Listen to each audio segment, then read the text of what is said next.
Student, आज चूँकि परसों आपका मैथ का पेपर है तो 10th मैथ आपका ये पासिंग फार्मूला है और इन टॉपिक्स को आपने तैयार करना है। इन टॉपिक के मुताबिक ही क्वेश्चंस को हम डिस्कस करेंगे। उससे पहले मैं ये टॉपिक बताता हूँ कि सबसे पहले हम एंड से स्टार्ट करेंगे और शुरू की तरफ आएंगे। साइन काज वाले क्वेश्चन है आपके 7वें चैप्टर में 7.4 एक्सरसाइज में। इसमें फार्मूलाज आपने याद करने हैं। साइन स्क्वायर थीटा जमा cos square is equal to 1। ये कुछ फार्मूलाज बुक पे दिए हुए हैं, वो याद करने हैं। तो इसके बाद इससे अगली एक्सरसाइज 7.3 आ जाती है। उसमें तो कोनियाती निस्बतें हैं। इस एक्सरसाइज में से आपको लॉन्ग क्वेश्चन आएगा साइन कॉस टेन में से। तो कोनियाती निस्बतों में sine cos tan cosecant secant और कॉट, ये कोनियाती निस्बतें हैं 6। इसके मुताबिक क्वेश्चन आगे चलेगा। ये जिन पे मैं टिक कर रहा हूं ये मोस्ट इंपोर्टेंट चीजें हैं शॉर्ट क्वेश्चन के हवाले से। L is equal to R theta, degree minute और सेकंड। कोई क्वेश्चन दिया होगा उसको हमने डिग्री मिनट और सेकंड में चेंज करना होगा। यहाँ पर क्वेश्चन है डिग्री टू रेडियन। एक क्वेश्चन इस तरह का सवाल में पेपर में आ सकता है, या रेडियन टू डिग्री। ये है मीन, मीडियन, मॉड, रेंज। साबियोस, वस्तानिया, आधा, साफ, harmonic mean, geometric mean, union, intersection, intersection मतलब तकाते, कॉम्प्लीमेंट, हासिल ज़रब, मल्टीप्लाई करना, बाइनरी रिलेशन, सनाई रबत, डोमेन और रेंज, डी मॉर्गन्स लॉ है, रेशो। आपने ये 3.1 में से पहले 5 क्वेश्चन है 3.1 के, इसमें रेशो फाइंड करना होती है।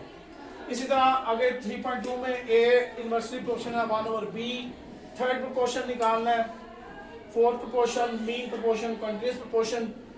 इसी तरह डायरेक्ट एंड इनडायरेक्ट वेरिएशन क्या होता है, ये डेफिनेशन, डिस्क्रिमिनेट यानी कि फर्क निंदा, और सम और प्रोडक्ट निकालना यानी कि मजमुआ और हासिल ज़रब। इस तरह आपके पास एक सम प्रोडक्ट जो है वो क्वाड्रेटिक जो रूट्स वाली मसावात दी होती है, जो कि ये दो दर्जी मसावात है x के माइनस एस एक्स जमा p। इसमें ये जो s है ये जो है वो इस मजमुआ और हासिल ज़रब की तरह फाइंड नहीं करना, वो आगे मैं आपको बताता हूँ किस तरह करना है। तो उसके बाद ये है जी तरकीबी तकसीम, सिंथेटिक डिवीजन और फैक्टराइजेशन और क्वाड्रेटिक फार्मूला। ये जो टॉपिक हैं इन टॉपिक के मुताबिक आपने अपने क्वेश्चन जो है वो सॉल्व करने हैं, और इंशाल्लाह जिनके ये टॉपिक रेडी हैं देन वो आप जस्ट एमसीक्यूज रेडी कर लें, साथ में जो बुक की एक्सरसाइज के शॉर्ट दिए हुए हैं लास्ट पे जस्ट, और आपके प्रॉब्लम्स हैं मसले, वो आप चाहे 12वें चैप्टर के कर लें चाहे 9वें चैप्टर के कर लें।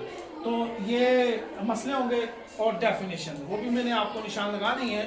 तो इन टॉपिक पे हम सबसे पहले जो शॉर्ट और इजी सबसे इजी टॉपिक हैं उन पे बात करते हैं। तो सबसे पहले ये टॉपिक है L is equal to R theta.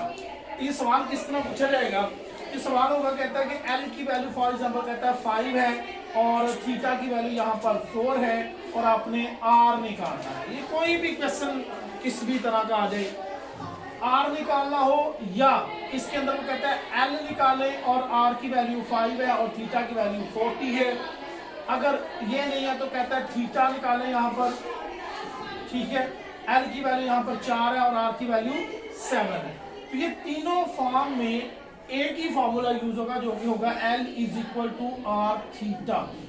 इन तीनों पॉइंट पे यही।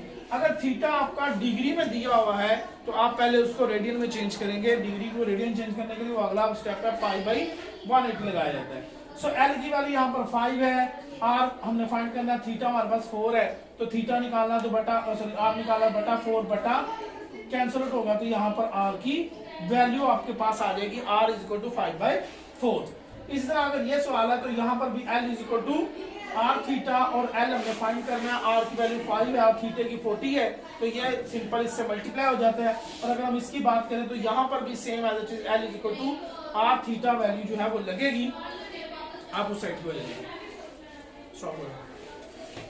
तो वहां पर ये वैल्यू, तो यहाँ पर L is equal to R theta और फिर इसी तरह यहाँ पर L हमारे पास 4 है, R निकालना है, थीटा 7 है, बटा 7 करेंगे तो यहाँ R की वैल्यू आपको 4/7 आ जाएगा।